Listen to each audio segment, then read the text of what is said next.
Okay, and I think you all can see and hear us. We can't see or hear you. It's just the way the format is here. But I'm going to just hold off. I see now we're up to 29 participants. So I am going to wait just a couple of minutes. I don't want to start this very late because it'll be a full hour. And I don't want to go longer than that unless there's questions that you want to stay for. So I won't, and I see we're up to 30 participants now. This is wonderful. This is great. And for those of you that are here, you'll be able to ask questions, and I'll give you how you do that, as opposed to if you're watching this on a recording. um, I don't know how we'll be able to answer any questions you have, but hopefully we'll answer all of them in this. So uh, I am going to go ahead, I think, and just welcome everybody. And again, this is the reverse host home webinar panel. If you're here for the one on how to win the lottery, that's actually at 2 o'clock. So you might just leave this one and come back at 2. And let me know what the secret is. But thank you all for coming out in this strange fall weather that we had, and braving the cold and walking to whatever room has your computer to watch this. So that's the one thing I think that the one good thing that came out of the pandemic was how we used Zoom, and that we can use it for things like this. So um, welcome everybody. My name, as it should be on the tile there, is Paul Malinowski, and I'm a PADCO member, like I assume probably almost everybody on here is, and we're now up to 40 participants. Wow. Um, and I've had the same questions all of you have had, and this became a topic that we started throwing around in the listserv, and I thought, I know some people that are doing this, and I thought, maybe we should do something about this. So that's why I decided to organize this, and I twisted some arms of the people that are going to talk today. And no, they were very, very willing to share all of their experiences. So, and before I go any further, I want to just real briefly tell you that the panelists are Mandy Williams, Stephanie and Bill Austin, Ann Patton, and I'll be doing a little intro when each one comes up for their part of this. But I also wanted to introduce Kevney Sharp. And a lot of us know Kevney. She's also, from what I know, a longtime PADCO member. I've seen your name in the listserv for many years.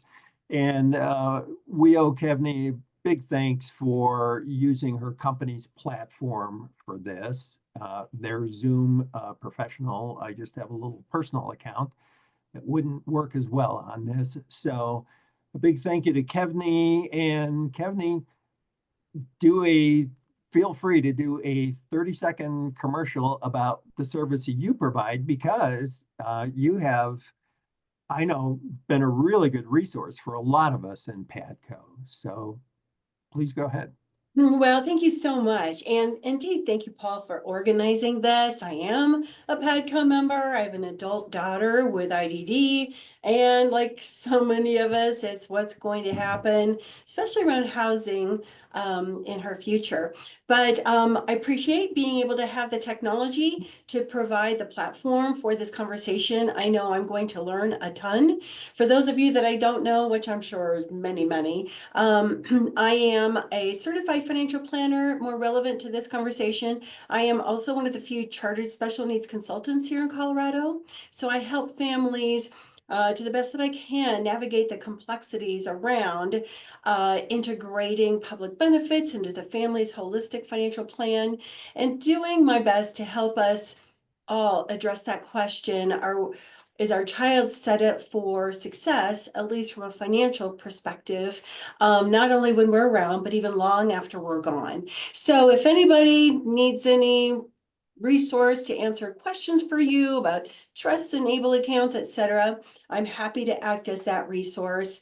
I'll just give you my phone number really quick. My office line is 303-529-0024.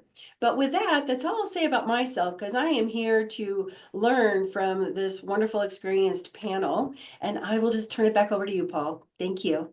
Okay. Oh, thank you, Kevin. And why don't you go ahead and put your contact information in the chat, so that people can have that if they didn't get to write down the telephone number or your email. And thanks again. This is wonderful for us. So speaking of chat, so those of you that are familiar with Zoom, if you're not, just take your cursor and go down the bottom of the screen, and you'll see a whole nother sort of group of menus there. You'll see a chat bubble and a Q&A bubble. So if you have questions as we do this, and I'm sure you will, feel free to throw those into the Q&A. So you just click on that, type your question in. I'm going to monitor those. And if it's something that I think we need to break into whoever's talking, I'll go ahead and do that. Otherwise, I'm going to save them to the end, because we're going to have each person here have about 15 minutes or so. And then after they're done, then we'll do Q&As and decide who gets which question. Maybe they'll all jump in on those too. So anyways, and there will be a recording of this. And for those of you, and I'm going to, again, put in a general email out on the PADCO listserv as to how we'll access it. It will be a few days out. It's not instantaneous, and we're going to do a little bit of light editing probably, and we'll give you the link of how to access it. And I'm going to also put that on the listserv so that people know that. Let's see here. And then, so why the webinar? Let's start. And I can tell you there's a lot of us that are, again, very interested in this topic.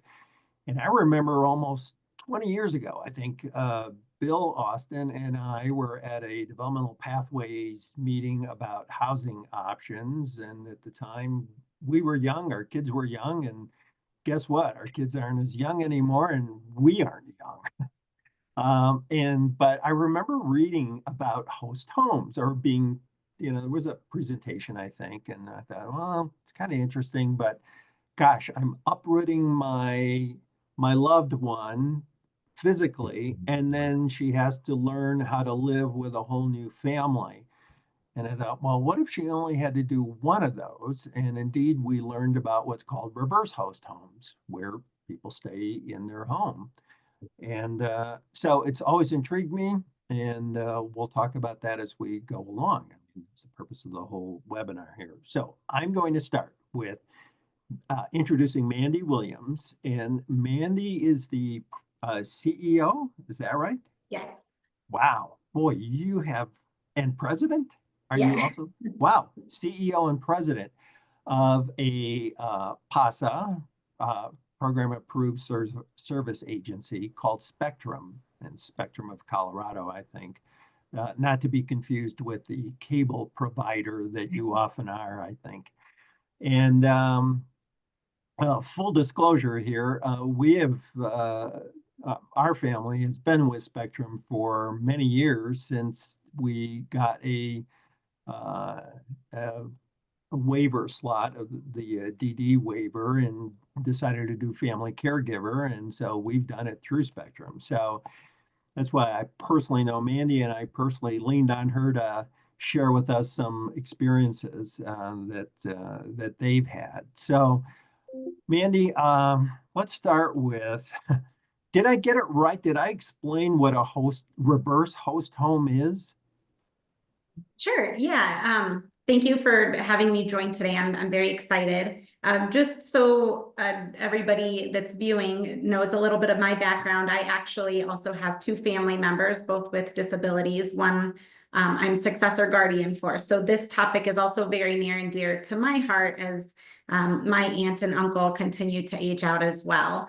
So Paul, to answer your question, reverse host home is actually not a technical terminology that's being used yet in the regulation, but I do think that is the most widely understood term when we are talking about the type of living situation that is on the topic today. So thank you again for having me, and I'm happy to answer any questions that you have for me. It's been an honor. Oh, thank you. Okay, so you said, yeah, it's technically not, and I kind of knew that.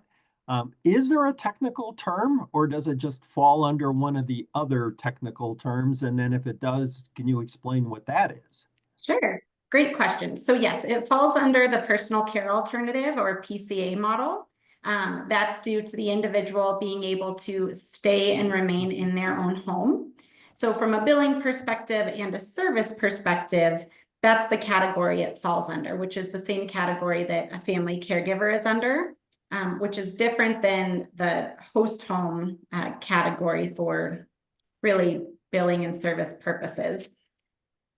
Now, I've always thought of a PCA though as being and I don't know, maybe this is a stereotype or something, but like living in a 2-bedroom, 3-bedroom apartment. And one of the bedrooms is a live-in staff person, and the other 2 are for clients. But there's still a physical move from the home that the person has been living in to this new location. Is that not still a PCA? Yeah, so the terminology is fun because there are a couple of different living situations that falls under the PCA category. So one of them would be family caregiver, as you're familiar with, where the individual stays in their home with their family member, which can also look a couple of different ways. It can also be individuals that are 3 or more clients in the home. And again, it can also be independent living. So if somebody is living in their own apartment and having hourly staff go in, that would also fall under the PCA service. And in this model, just due to the fact that the individual is able to remain in their own home, it falls under that same category, similar to the family caregiver model. So maybe we should call these reverse PCAs and not reverse host homes. Because really, it sounds like they're closer to host homes as opposed, PCAs as opposed to a host home, right? In some avenues, as far as the oversight goes, I would personally say that we have even more oversight in a traditional host home and when it's a reverse host home. Versus when somebody might be living in their family home. So as far as the rules again and regulation goes, there's standards that all agencies need to follow. Some are left open for interpretation, but I would say that the level of support that as an agency we offer, including unannounced visits in the home, is going to be more so in a host home setting and in our reverse host homes than we might do in a family caregiver home. Okay. What is the requirement on inspections then at reverse host homes? Sure. So the requirement is you have to do at least 1 unannounced visit per year. Again, every agency is different. We provide a lot more oversight than that, especially in our host home situations and again in our reverse host home scenarios as well. So let's talk about the caregiver part of this. And then we'll talk about the real estate part of this. But in the caregiver part of it, so does Spectrum, for example, have a list of approved caregivers waiting to go to a reverse host home situation? Yeah, we actually have a pretty large, what we call a bench of providers that are waiting to be really more in that traditional host home setting providers.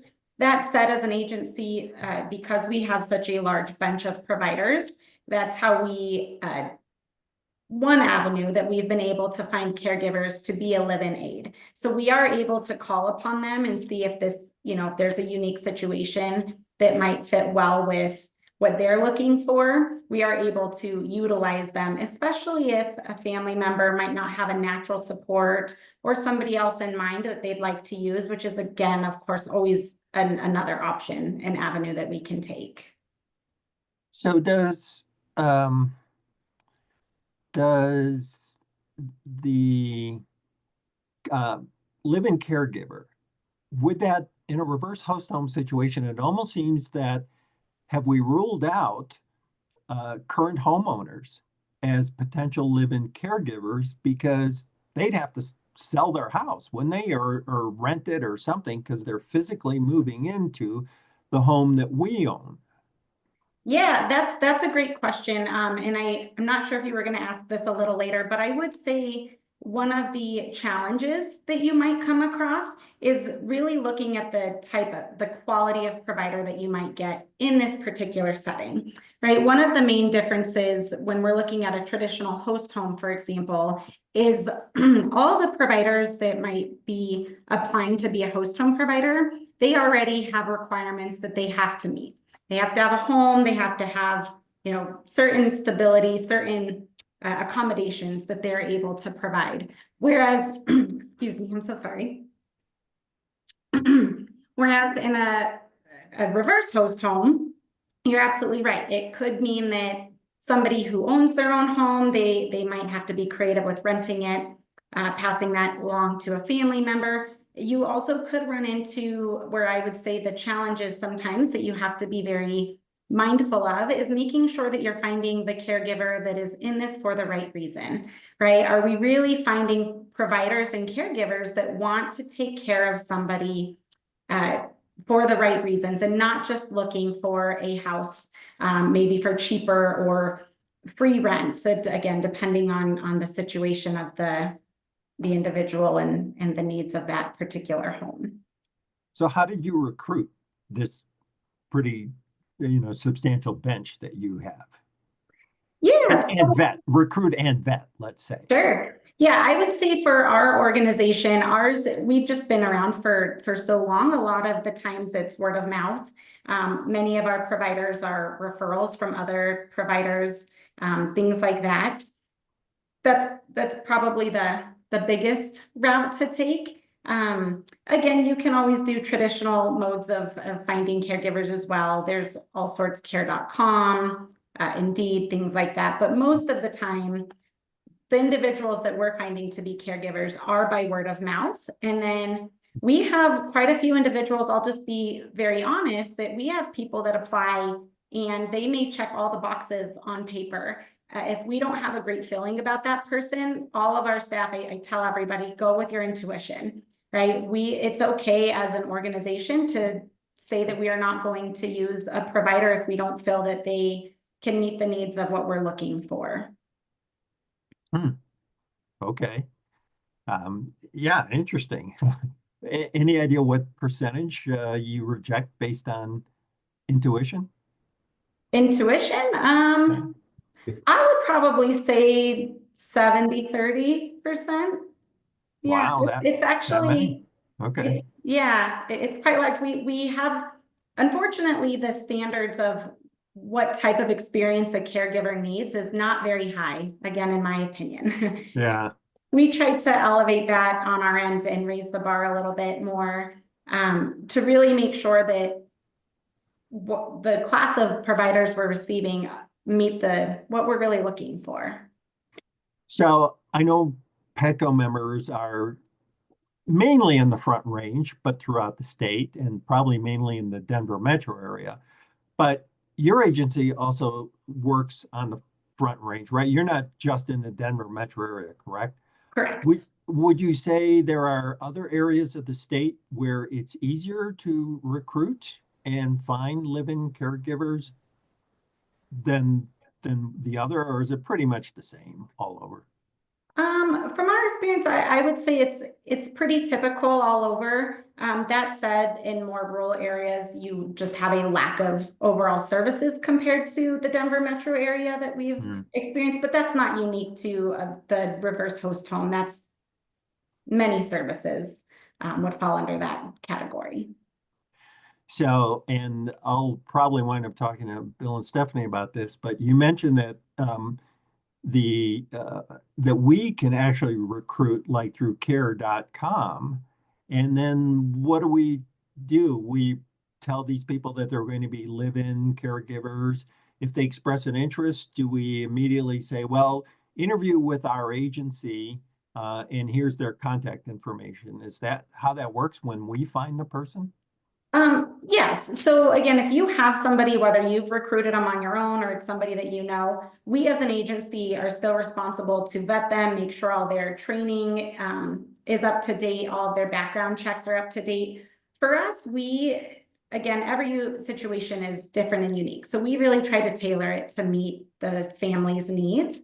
And so oftentimes we will offer to, put those ads out so the family isn't having to. We have some families that prefer to do that and they want to find their own caregiver and they want to do the vetting first. And then once they feel confident with a couple of folks, then we continue on with our interview process in that vetting process. So again, I don't want to say it has to look one way or it does look one way. We can slice it or dice it however it works for that individual. And a caveat to that is, if a family member doesn't want to have anything to do with the hiring or vetting process, they don't have to. We can take it all on. Okay. I like the idea of sort of a dual level of, review, if you will. So I think that's really great. So because I want to make sure I get the other folks in, I'm going to ask you this question as sort of a wrap up. Sure. What are well, actually, second to last one. Okay. Because I do want you to talk about the real estate end of it. So, a host home, or if you were providing a PCA through Spectrum, well, that already is going to meet your requirements as far as the actual real estate. What about our homes when it's a reverse host home? What are the requirements you look for in the physical structure itself? Absolutely. So those standards remain the same, right? We have an assessment that we use that we have to make sure that the physical condition of the home meets a certain standard. We follow a lot of HUD guidelines, and the state of Colorado is now, they haven't done it yet for family caregiver homes, but they are starting to step in the last couple of years for the traditional host homes to help agencies out in looking at certain standards of a home. What we do is we don't just do that up front though. When we as an agency actually go into the home once a month and we're looking at that physical environment along with many other things, but we are keeping an active role in that oversight as we continue to move forward. Okay. And last one for you then is, so what's your experience in terms of what's the one or two things you would impart to us about having our eyes wide open going into this? Sure. Yeah, I would say the biggest, because we've actually done quite a few reverse host home situations. To provide complete transparency from our experience is really making sure that you have good quality providers. And again, not to discourage anybody from utilizing this model because it can be very, very successful, but just really making sure that you're comfortable in the provider that's being chosen. And again, trying to be creative in how can you figure out if this caregiver is in this for the right reasons. And again, not just for a cheaper or means of housing, especially with the cost of living that has occurred in the last several years. So that would be the one thing to think about. The other item that has been helpful is knowing which agency you might be using for this is also important in my eyes. Again, if there is an emergency situation that happens, if, I've heard of stories of providers having to be evicted from somebody's home, right? Do you have an agency that's able to go in and support in the event of an emergency? What if it's 2 a.m. and somebody doesn't have family that can just pop over and help provide care? And, or, we're very transparent that if somebody had to go into a host home in the event of an emergency, or whatever that might look like, at least there is a healthy and safe living environment for somebody to be in while you may be looking for the next or the right caregiver. So that would be something else to consider. That's great. No, very good advice. Thanks. I want to let people know that I am watching the Q&As, and there have been some great questions, really good questions. So what I want to make sure we do, and thanks, Mandy, that was really helpful. Thank you. For only, you know, again, within the time constraints we have, I think if we were to do this right, you know, we'd be on here 4 or 5 hours. Of course, nobody would sit for 4 or 5 hours, but you know, we're just kind of touching the surface, but hopefully we're bringing up topics that people now know what they can at least ask about. Sometimes it's, if you don't know anything about it, you don't even know where to start to ask. So that was great. What I want to do is go next to Bill and Stephanie and then to Ann, and then that way we'll take all those great questions at the end. And I assume our panelists will agree to stay here. So if you've asked a question, I plan on getting to it. So with that, I want to introduce Bill and Stephanie Austin, sitting in their new home, I believe, right? That looks like a new home, right? So they're not in the home that their loved one lives in. And I think, and let me just do a full disclosure here too, longtime friends of ours.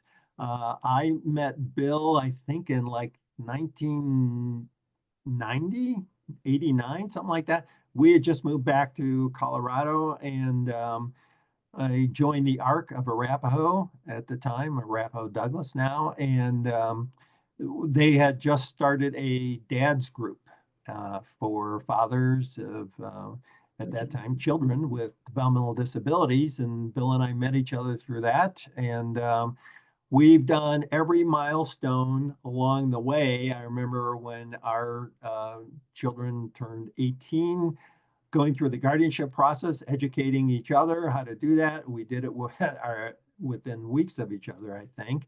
And then, you know, when the waiver opened up and how to do family caregiver, and I remember we interviewed agencies, and you were the one that told me, well, we met this one that we're really impressed with that turned out to be Spectrum. And so again, we've and we discuss a lot of these ideas over a glass of wine, which always helps. But it's a little too early for it now.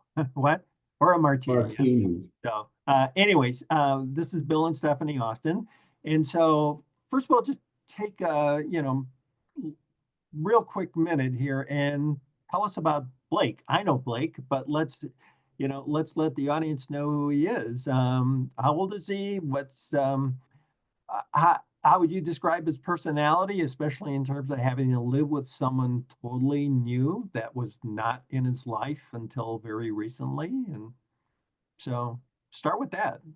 Okay. Blake is now 41, and we had long talked about having him have to live in a host home or something.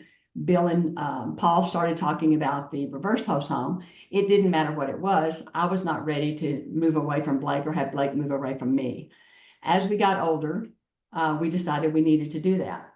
Blake has IDD, plus he has epilepsy and some other physical challenges. So we wanted someone that would be able to take care of him in his home. He's visually impaired, so he understands his home now, and it's a better place for him to be. So this turned out to be just the best answer for us, but it was still scary. It took us 2 years to do it because we thought we had a caregiver and then we didn't, and we thought we had a caregiver and we didn't. Nothing that Spectrum did or we did, it just was the way it worked out. When we finally did find a caregiver we liked and had interviewed with Spectrum, I took 3 months training her. She was a new person who wanted to start a host home. She had never done a host home before. And in my opinion, that's the best way to go. If Blake had gotten to move in someone else's home, he would have had to fit their schedule and their physical restrictions. This way, she's coming in, learning exactly how Blake's been treated all along, what his schedule is, how to use his home. We remodeled his bathroom. We made everything comfortable for him. It just was the best of anything. It still was the hardest thing we've ever done to leave him. The first 3 days away from him were just awful. But one reason that made it work is because we have such a good communication line. We have the support of Spectrum, and Stephen, that's our person that we work with there. He works with her. I can call him. She texts me all the time. I text her all the time. With Blake seizures, it's been just the best way to handle it because there's never the same seizure. There's always different ones. So having that open communication and her willingness to do that has really worked well.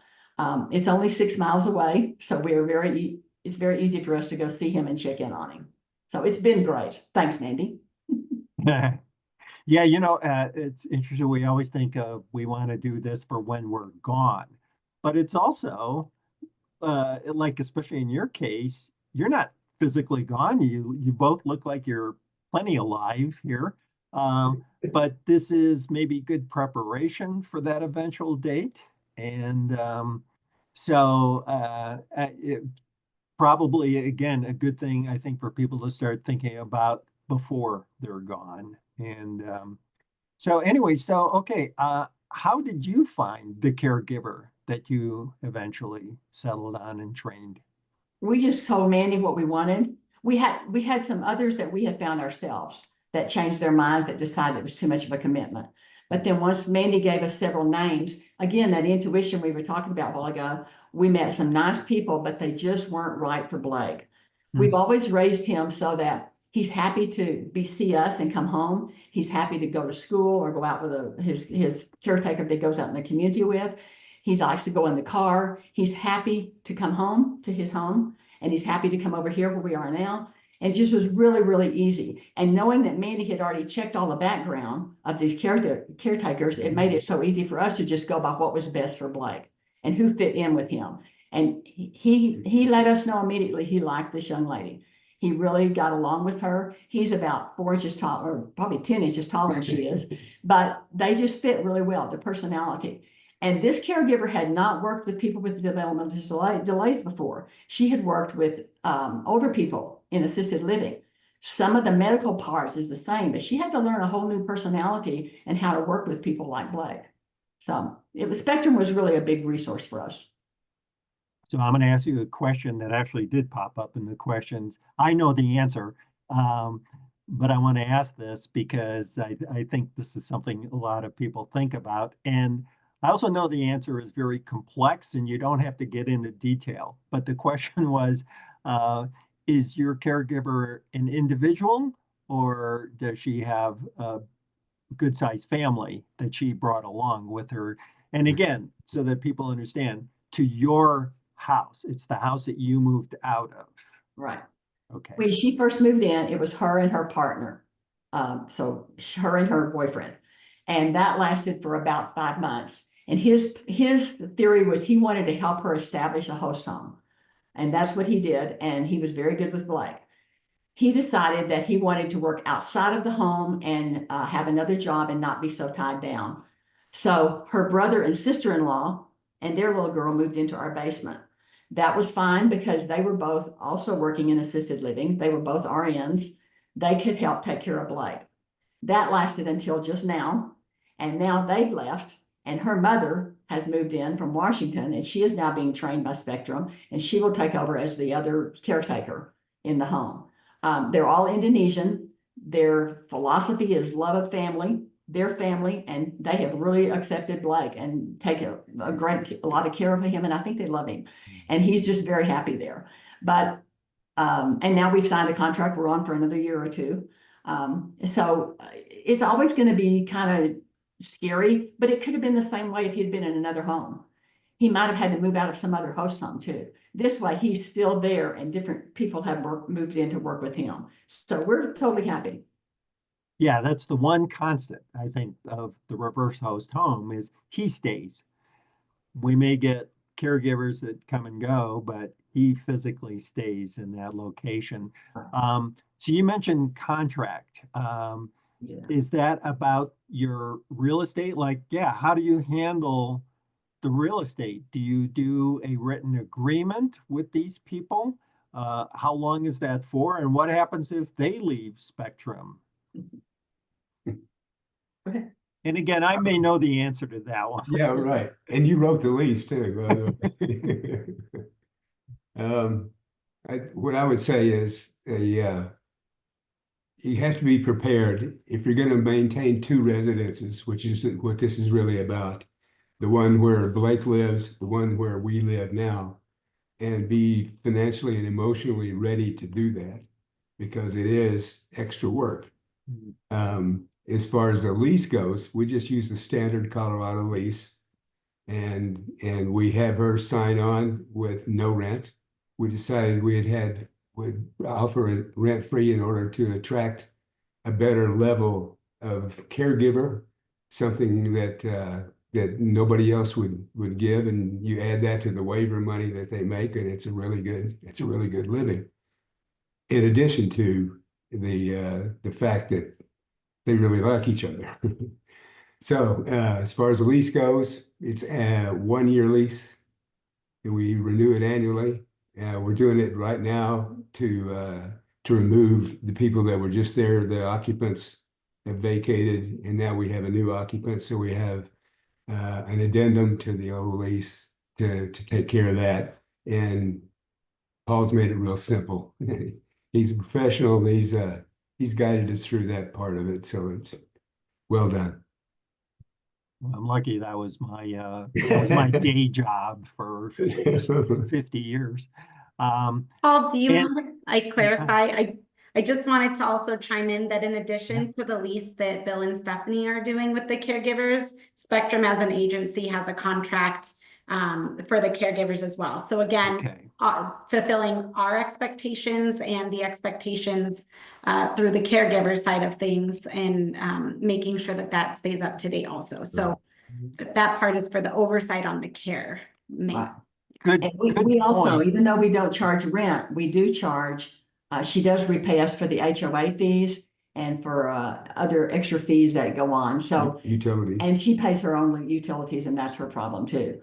Our neighbors have been very welcoming to them because they're not renters. They see them as helping Blake, and Blake's someone who's been there for 40 years. So it made a good transition in the neighborhood too, which I guess you would have to think about. And yeah, all great points. And piggyback on what Mandy said too. Make sure any of you that do a written agreement, we have a little special provision clause in there that if the occupant is no longer employed by the PASA, whatever PASA it is, that they have to vacate immediately. I don't know if we did 24 hours, 48 hours, something like that. Because if they're not working, you'd be stuck with them on the lease. They can legally stay there. So make sure, that would be one thing I would suggest to everybody, that you tie that somehow in. So anyways, and there's been a lot of questions. I've just kind of looked at about Section 8. I want to clarify, I know, right, Bill and Stephanie, there's not a Section 8 voucher involved with Blake in your situation, right? And I'll ask Ann that later, but I'll maybe at the end here, maybe we'll talk a little bit about how Section 8 fits in. It can, obviously, but I don't think it was with your situation. And so what would be the one or two things that you would, I mean, it sounds like you're starting to really love this arrangement. And I know because I know you two, it was the human nature of the parent having to let go. I'm sure the equivalent of, neurotypical people is the first day of college, you're sending them off, except you're actually getting sent off. But what would be the one or two things, that you'd want people to take away from your experience that you had with this and ongoing have with this? I think one thing that we were not unable to take care of Blake, but it was getting very difficult. And it's as we've been away and we look back at how difficult it is to help him get ready in the mornings, to help him go to bed at night, to always do his food, to do his meds 3 times a day. That was a lot of work that my back was telling me was not good for me, but it also was just stressful all the time. Now that we have moved out and we have someone that's doing that work and doing it very well in exactly the way we want it done, we're able to have him come over here 2 days a week, and he spends 4 hours for lunch. He meets all the people out here at Windcrest. He does all the walking on the bridges or outside. And then one night a week, he spends the night here, usually Saturday, because Indonesians go to church a lot on Saturday. That gives them a break, as well as it gives us a chance to keep in touch with Blake. He also, one of his big transitions is the man that does his community access still sees him 4 mornings a week, and that has not changed. So that's another constant in his life. So it turned out Bill's had some health issues. He's fallen, broken some bones and stuff. We would not have been able to take care of Blake if we were still in the home without any assistance. So us being out here and him being there has been just really perfect.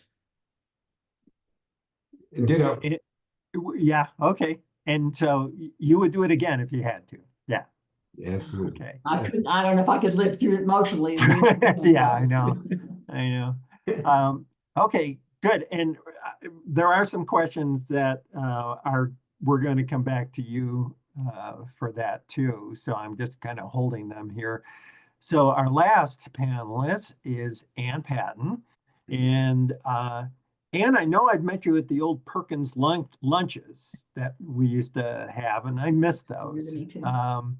And I feel like I know you from just years of being on the PADCO website, and those folks that are in PADCO have probably seen your posts for years. You're always a step ahead of us. I so admire what you've done and your thoughtful posts. So when you mentioned that you've been having experience with this, I jumped on that and asked if you would participate. And I know one of the and again, well, before I start asking you questions, do yourself a better introduction than I did, and also about your loved one too, Chris, I believe. Thanks, Paul. Yeah, I feel like we all know each other a lot from the PADCO listserv. Mandy, it was great to hear your talk about Spectrum. So my son Chris is the oldest of 3. He's 40, and he moved into, we had a home for Chris. My parents unfortunately passed away early in life and left some money, which we used to purchase a house. And always with the intention of Chris moving there so that he wouldn't have to live in a host home, a typical host home, where he would be subject to the will of the people that he lived with, you know, and be it evicted or whatever. We wanted a place that he could, that was his. And so that's what we did about 20 years ago. And I can should I just go ahead, keep talking and give more context about that and our experience with that? Sure. Yeah, I think you know the questions I'm asking. And but one of the different things about your situation, if I'm right, Ann, and correct me if I'm wrong, is aren't you also your own PASA? So you're not Yes. working through a third-party PASA. So yeah, in addition to just, you know, covering the same bases we've been covering, add in about how your perspective as your own PASA enters into this, and if it creates more work for you or if it makes things easier or how that works. Well, I've done both. So we started out using an agency. When Chris first moved into his own house, we started out using an agency as the residential provider, and that was Support Incorporated. And they were our agency for about 10 years. And I think some of the things that were challenging for us was, and we would always find the caregivers, and is that it became kind of an annual turnover of caregivers. And as Stephanie said, you know, it takes about 3 months to train somebody. And really the residential agency was doing very little in that regard. And it ended up being me that would do the training. And the first 90 days, I mean, there seemed to be a pattern. These are the challenges that we found with this situation. There was a pattern of, you know, it was great the first 90 days, and then it became an issue of whose house is it? And there was a tension there. And whose needs are, get priority and being met. So that was kind of challenging. Now we did charge a small bit of rent, so maybe that was, thinking of what Bill and Stacy have done, or Stephanie have done, excuse me. Maybe by having no rent, they would feel a little bit more invested in your loved one. I don't know. But that was a challenge. It was also a challenge. We'd hire a couple because one person, it was too much for one person to do. And I think the best situation came when they actually rented out another room in the house to like a student or something, because then they could go out and have date night, have time for themselves in exchange for a certain number of hours per week.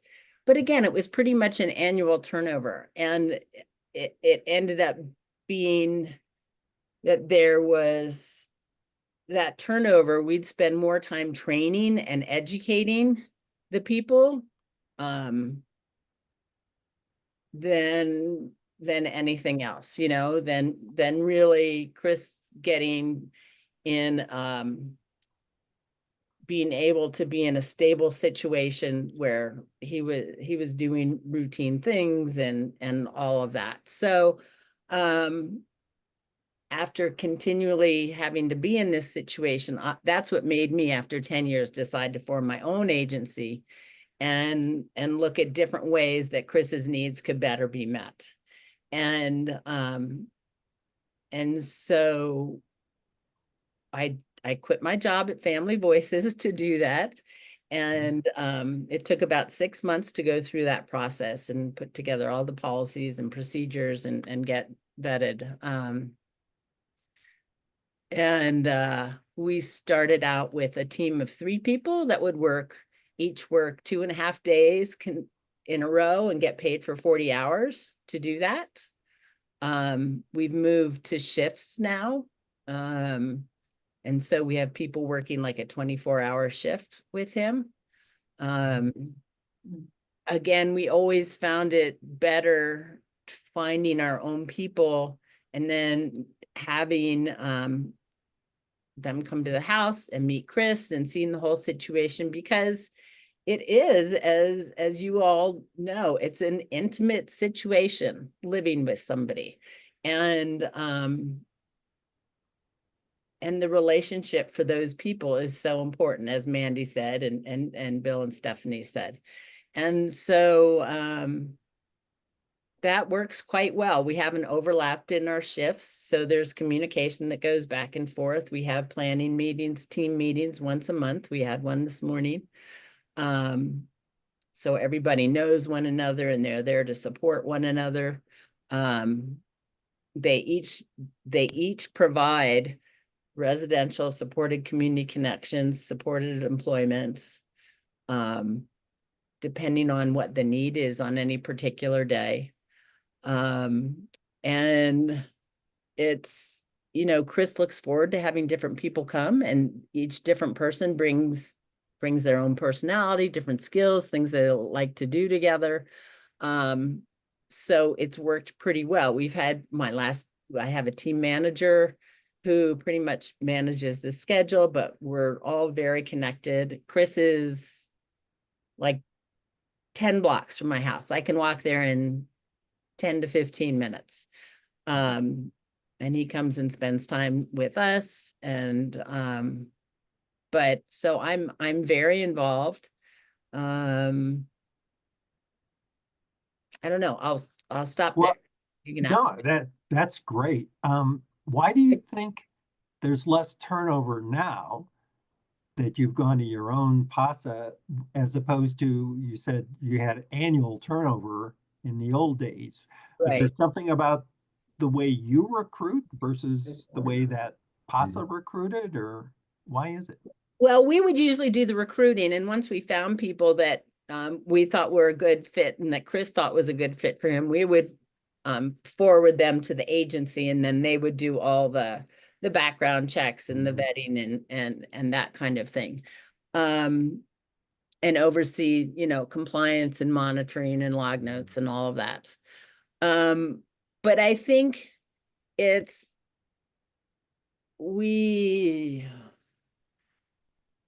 I keep going back to relationship based, and it's kind of more a family, and everybody's collaborating as a team, and we really work on supporting each other. And I think it gives people a lot of agency and value in the work that they do.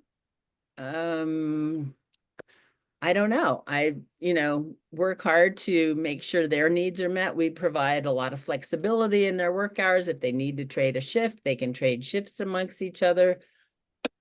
Excuse me. It's a real supportive work environment. I guess that's the best way than I can put it. They become part of our family. If we have family dinners, everybody, comes over, and we host parties. We support Chris to host parties. Yeah, there was a good question that just popped up that it was one that I was thinking the exact same thing. And where was it? I guess it was in the chat. So since you have shifts, as opposed to, say, the Austins have a person that lives there and then gets respite care, your caregivers must actually then they have to live somewhere else, right? I mean, Right. because except for those 24 hours that they're there. Right. So, yeah, that's kind of interesting. That's kind of two separate sub models almost that we're talking about, where somebody lives full time at the home and somebody lives 24 hours, but they then have to have their own home, which I don't know, maybe the advantage of that then is, are some of them homeowners and then they just go home to the house that they own? I don't know that anybody is a homeowner. Oh, okay. But they have their own apartments. Mhm. Yeah. And are they, you said you tend to look more for couples, right? Well, that was initially. That was Oh, okay. initially when we were bringing people into Chris's home to live with him, because it's too much for one person.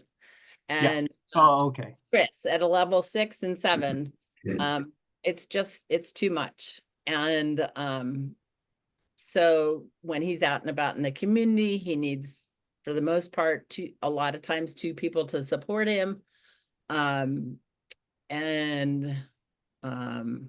So it may change it as he gets older, but Mhm. again, the thing that's worked out best for me, so I've had the PASA now for 2 years or 10 years, and the flexibility of hiring who we want, and working with our own team to support Chris in the ways that he needs to move through his life, it's just given us so much flexibility. And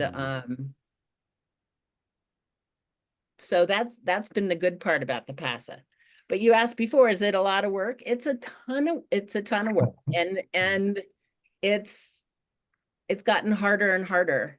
And as all of us are sitting here with gray hair, and I turn 70 next month, and it's like, so what's going to happen? And that's why, and you've heard me talk about it on PADCO, our back office. We actually got a grant from the Colorado Disability Funding Committee for startup costs.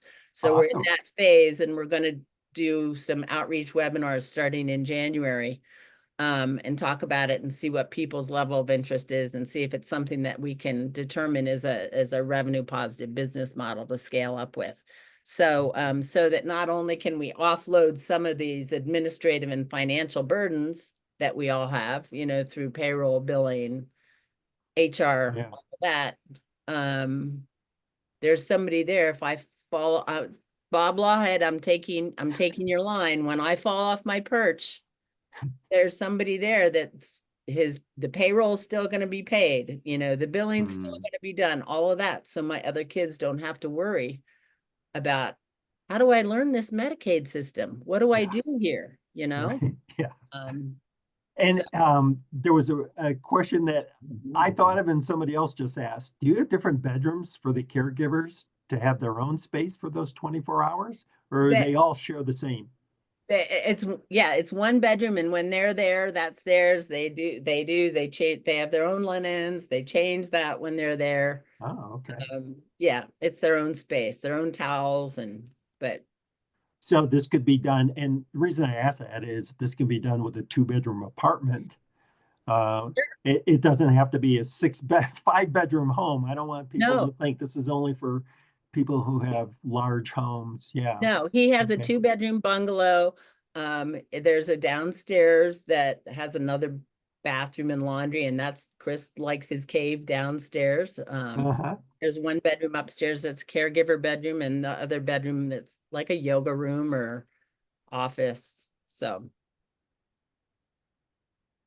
Okay, and so yeah, any one last thought to impart to the group, whether it's you know, keep your eye open for this, or I'm so glad I did this because of this, or whatever. well, I think the best thing is that my loved one is in his own home, and nobody's going to take that away from him. And I think that's the biggest, for especially with the aging caregivers, if when we're gone, I mean, the idea of that transition for my son Chris, we're all very connected, and is going to be tough. And so for him not to be disrupted through that whole thing, is critical, is just critical.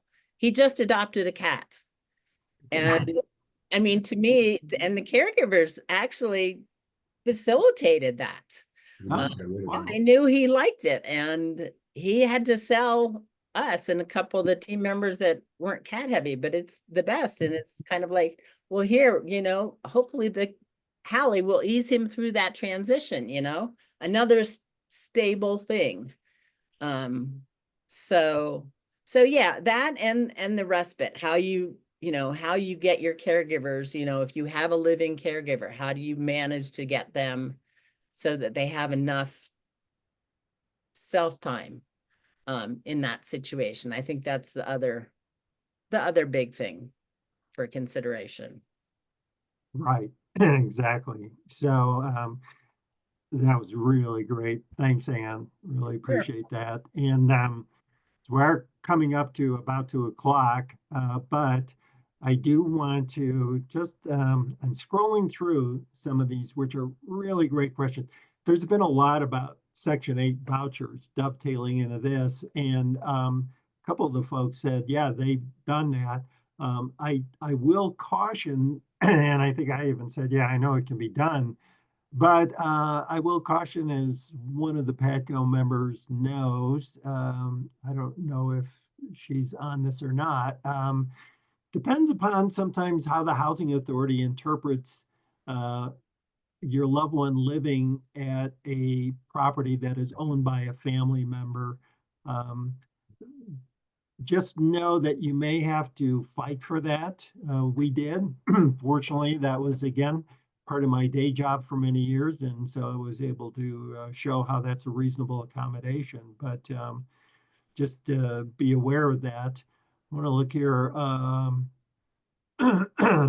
Somebody suggested looking at a new college grad as a caregiver. And here, are there contract protections if the live-in provider isn't working out? And we talked about that, making sure that's in the written agreement. And yes, it is extremely difficult to evict someone, again, because that was my day job, and it's gotten worse. It's gotten way, way worse in our state. Our state has kind of gone from a landlord friendly environment to tenant, and I'm not saying that's wrong or anything, but just beware of that. All the more reason to make sure you've got the right person in the front end. Let's see here. Hey, Paul, Yeah. I saw one of the questions was, what happens to the home when you're passed away, when you're gone? Ooh, good And question. who inherits it? And one of the things that we really made sure of was that it was to go to the special needs trust and not Ah. to that individual, because Medicaid can come back and ding Blake. somebody, Blake in this case, for everything that they've paid in benefits over the years. So we will make sure that it's in a trust and that the trustees have been appointed and they know that that home is to be there for Blake for as long as he is able to live there. That's a great point. And for us, for me, Chris's special needs trust owns the house. Right. And so when Is there somebody, any advantage to having him own it now as opposed to like the way Bill and Stephanie have it? Because isn't your home exempted from the Medicaid asset limitation? that's my understanding. We didn't want to mess with that, Okay, yeah, yeah, you know, because once that person is no longer around, I don't know if that house then is subject, I don't know. Yeah. This was at the determined by our attorneys as the best way to go. So Yeah. Okay, yeah, and that makes sense. Looks like a couple of people have asked about other family members being able to live in the home once it's designated as a reverse host home. So they're neither, if I understand these questions right, that they're not a caregiver. They just have to be living almost like a roommate situation. Any prohibition, anybody, Mandy or Ann or anybody aware of that? Yeah, so you definitely, anybody over the age of 18, you still have to do background checks, CAPS checks, you know, again, if they're not a part of being the provider, that's one thing. I would be just very, I would make that very clear of if they are allowed to actually provide care or not. And it can be as simple as helping transfer an individual, right? Whether it's the family member, Ann or the agency, you need to be aware of those types of things. So then you can discuss as a team, is this a natural support? Is it somebody that we want to make a paid provider or caregiver? So it's absolutely fine to do. And oftentimes it might help the individual feel more comfortable knowing somebody there. I would just say, make sure that you know where that delineation lies. But either way, even if they're not providing care, you should be doing background checks. And if you're your own PASA, you're doing background checks on your own family members? Which I guess you have to, yeah, you have to wear the two different hats, right? Yeah, exactly. you have to be QMAP'd, you have to CPR, first aid, everything is the same. CAPS checks, yes. Okay, good, good. Somebody asked you, Ann, what's the successorship of your PASA if you PASA away? Oh boy, sorry about that. It's a very good question, and I need to get that. I guess it just goes into my trust. I have to get that figured out. Part of it is the back office. And that if I get that set up, then as I said, I think A Better Life is the name of my PASA, and that would go to my kids through my trust, and that the operations of it would be maintained in the same way by this back office that I'm hoping we can put together to support all the family passes statewide that HCPF is not supporting. So yeah, that's a challenge, but good. Okay, I think so. I see Mandy put her contact information in the chat, right? I think you did, didn't you? Someone did for me. That's wonderful. I can verify that it's correct. Yeah, so Oh, it's the website of Oh. Spectrum, and I'm happy to put my personal contact information in. okay. But if worse comes to worse, yeah, just remember it's Spectrum Co, right, for Colorado.com. If you go to spectrum.com, you're going to be ordering cable TV packages and may not necessarily, that may not help you. I might Oh, be, yeah. but so Down Spectrum before Mint. before everybody goes, then I'm sorry if we weren't able to get to all your questions. Hopefully, someone will do a little email blast about this on the Padco website, and then maybe Ann and Bill and Stephanie, and if I got more, Mandy, I can get those questions to you, but maybe we could answer more of the questions. I think I tried to get as many as I can. I know some are asking specific questions about Spectrum, and I think that's, again, outside of this, and maybe should go directly to you. But I just wanted to thank everybody on this, including I see we reached a high of 50 participants. So, and I know there's going to be a lot more people that are going to be watching this. Again, I don't know, we can't go too deep in 1 hour, but I hope we were able to have people start thinking about this and see what the pluses and minuses are. And obviously, I think everybody here was very transparent and very honest and very open. And so again, my thanks to Kevney for arranging the logistics of this, and Ann and Bill and Stephanie and Mandy. We owe you big thanks, and I can hear the applause in the background. You can't, but I can. So anyways, thank Paul, you, can I everybody. interrupt Yeah, a sec? yeah, sure. I don't know if it's something on my computer, but it looks like when I want to send a message, I can just send it to host and panelists. I can't send to the chat. There should be a drop down where it says hosts and panelists. And all it has are the panelists listed. Same for me. So I'm not sure if everybody got a chance to see my messages with my contact information. Good, I thought. Well, you know what, Well- yours did come up, Mandy, so, okay. But we're we're panelists. panelists. But we're panelists. I don't know if the That's- audience was able I, to you see know, it. that's a great point. Well, yeah, do you know that, Kevney? They are saying it didn't come through. That's interesting, because when I tried to post something in chat, I could see I could post it to panelists, but I also through the drop down could post it to everyone. So Kevin, do you mind maybe just copy and pasting ours? It may be because you're the host that you're allowed to and we're not. But Yeah. if you want to just copy and paste our responses to the chat group, hopefully that'll work.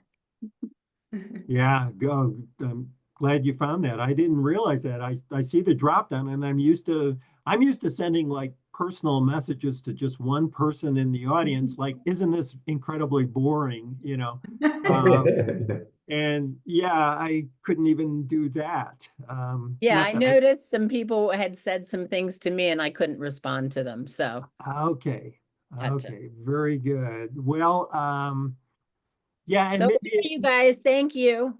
yeah. So, anyways, we'll go ahead. We'll follow up with more information for the folks so that they can get back with us if there's more questions. But again, thank you, everybody. And at this point, we'll go ahead and end the session.